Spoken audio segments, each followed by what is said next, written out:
Bem-vindos a mais um vídeo e hoje vamos estar falando sobre o Shift Left na parte de testes. Bom, todo mundo já deve ter ouvido falar, né, sobre aquela velha frase que até é usada em modelos tradicionais também, no Cascata, né, que é: quanto mais tarde um erro for encontrado durante o nosso ciclo aí de desenvolvimento, mais custoso, né, mais caro ele vai ser, certo? Com essa frase, a gente consegue desenvolver toda a explicação aqui do que é o Shift Left. Bom, primeiro, para ser mais fácil, né, uma associação mais simples, né? Normalmente, na nossa leitura mesmo e na maioria das coisas que a gente vê, a gente lê da esquerda para a direita. No desenvolvimento de software, né? Aqui, por exemplo, segue essa mesma lógica, né? Requisitos, design, desenvolvimento, teste, suporte, enfim, né? Isso aqui vai mudar aí conforme metodologia, a literatura que vocês vão estar utilizando para visualizar o processo de desenvolvimento de software, certo? E o que acontece nesse caso? Shift, né, em inglês, seria, né, traduzido como troca, transferência, alguma coisa nesse sentido. E left é esquerda, né? Então, qual que é a associação que a gente pode fazer aqui? É trocar da direita para a esquerda, certo? Aqui eu vou estar explicando um pouquinho essa imagem, né? Mas basicamente essa associação aí bem simples de fazer é mudar para a esquerda do teste, não do teste estar aqui na direita, a gente vai jogar ele para a esquerda, né? E eu vou estar explicando agora o que seria isso. Bom, voltando ao conceito inicial que eu falei, né? Quanto mais tarde o erro for encontrado, mais caro ele é. Né? Então, qual que é a ideia do Shift Left? Desde o início do desenvolvimento, da concepção aqui dos requisitos, o tester, o QA, como vocês queiram chamar, ele tem que estar envolvido nesse processo. Beleza? E aí, até uma observação aqui, a maioria das imagens na internet, se vocês pesquisarem por Shift Left, vai ter essa imagem aqui, né, uma grande atuação aqui no requisito, design, e aí já baixa bastante aqui, né, a atuação do QA ao longo do desenvolvimento, teste. E eu acho, né, na minha percepção, não é exatamente assim. Realmente, teria aqui uma participação maior, só que ela ficaria meio que constante aqui, tanto no design, desenvolvimento, teste, aí começa a baixar aqui, mas não essa montanha e quase nenhuma participação do QA aqui no teste. Já vou explicar por que também. Beleza?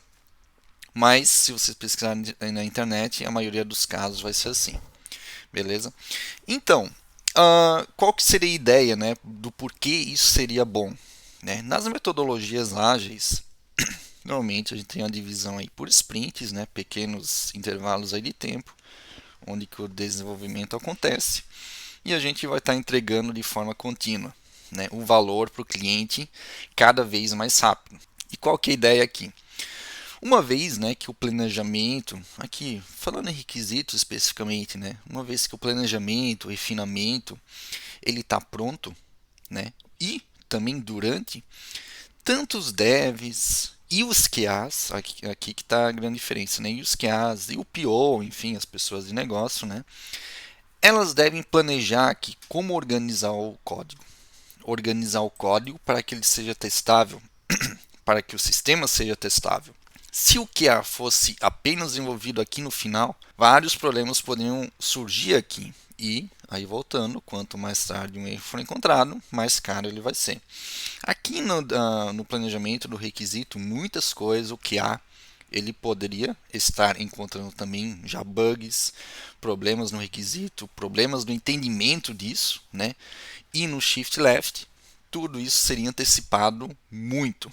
E aí a gente anteciparia erros e, consequentemente, tudo seria mais barato, mais rápido, mais ágil. Beleza? Toda a ideia aqui ela poderia ser resumida também como um feedback contínuo desde o início aqui dessas fases de requisito design. Um feedback contínuo, tanto da parte QA quanto parte de dev. né? E como eu falei, esse planejamento, né, essa organização de como os testes eles vão ser feitos, estarem ocorrendo aqui no início, é muito bom, porque nesse ponto a gente vai poder estar escolhendo as ferramentas que vão ser utilizadas, como os testes unitários de integração, né? Tudo isso já vai poder ser feito aqui no desenvolvimento, até um pouquinho antes de como é que isso vai estar organizado. Uma massa de dados, por exemplo, que a gente precisa ter uma determinada base de dados, o código escrito de uma determinada maneira, a arquitetura de uma certa maneira para beneficiar os testes de uma certa forma. Tudo isso seria feito aqui nas fases iniciais. Como eu falei, né? Meio que seria tanto dos requisitos até aqui no final de uma forma constante, né? Então a gente anteciparia várias coisas, várias coisas. E aqui, né? Outro ponto bem importante que eu já comentei também bastante. Nesse caso, como o QA ele vai estar participando tanto dos requisitos, design, código mesmo, né? Muitas vezes isso depende muito de empresa, né? Pensando em testes unitários, TDD, às vezes isso fica a cargo do desenvolvedor, mas às vezes fica a cargo do QA. Mas o QA ele precisa ser, ele está, né? O mercado, as empresas estão solicitando, né? Estão precisando de QAs cada vez mais técnicos, justamente por causa disso. Porque ele precisa entender tanto aqui do requisito, design, arquitetura, código, ele precisa conseguir conversar com o desenvolvedor. Ele precisa conseguir escrever um TDD, um teste de integração, que são testes mais técnicos, vamos dizer assim, mais baixo nível. Mas é importante, no mínimo, ele entender isso. Beleza?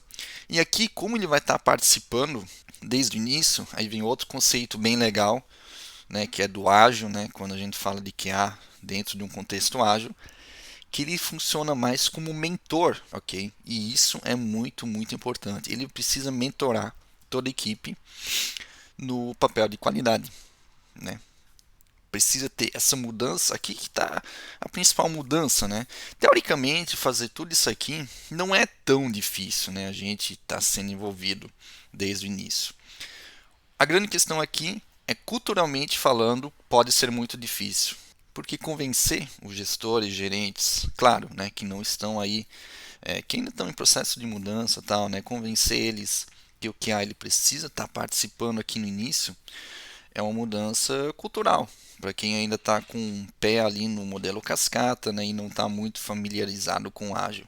Então a gente precisa ter essa mudança aí. E conseguindo implementar essa mudança, com certeza os resultados são muito, muito interessantes. Beleza? Então, resumindo até então, né? Quanto mais tarde um erro for encontrado, mais caro é. Então, a gente precisa antecipar todos esses possíveis erros. QA, ele vai estar participando aí junto com o dev, né? Já o planejamento do teste aqui no início, junto com os requisitos, tentando encontrar erros, organizando a arquitetura do software também para facilitar a questão dos testes. Testes o mais cedo possível, testes unitários aqui já no início, integração, né? O QA funcionando como mentor, o QA mais técnico, né? E tudo isso, obviamente, fica meio que implícito, mas a gente precisa de testes automatizados. Se for manual, é muito difícil implementar esse tipo de coisa aqui. Quer dizer, atualmente, né, desenvolver um projeto novo, um software novo sem testes automatizados é realmente muito complicado. Nem sei se é viável, né? Dependendo do tamanho do sistema, a partir de um determinado tamanho, não ter testes automatizados realmente é bem problemático. Beleza? Então, fazer coisas mais testáveis, levantar os testes, buscar ferramentas, testes unitários de integração, tudo isso o mais cedo possível, ok?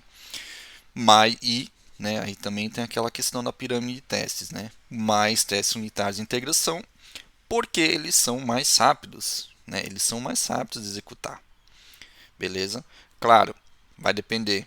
Quando a gente fala em testes end-to-end, por exemplo, eu gosto bastante, porque eles testam mesmo uma situação mais real possível do usuário, mesmo a gente sabendo que eles são mais lentos do que unitários de integração.